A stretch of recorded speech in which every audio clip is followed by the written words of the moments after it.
Friends, welcome to my channel.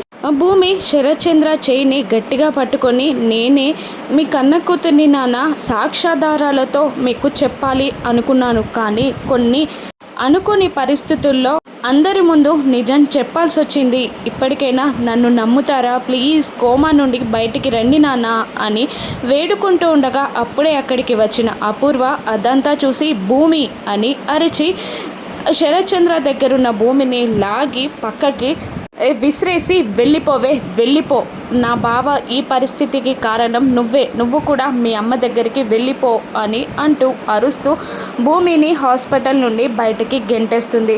తన మారిన పరిస్థితిని తలుచుకుంటూ భూమి కన్నీళ్లతో నడి రోడ్డుపై నడుస్తూ ఉంటుంది. ఇక అపూర్వ తన ఫోన్ నుండి రౌడీలకి ఫోన్ చేసి ఒక అమ్మాయిని ఈరోజు అతి దారుణంగా చంపేయాలి, ఆ శవం కూడా ఎవరికి దొరకకూడదు అని చెప్తూ భూమి వివరాలు ఇస్తూ ఉంటుంది. పాపం అది తెలియని భూమి నడి రోడ్డుపై నడుచుకుంటూ వెళ్తూ ఉంటుంది.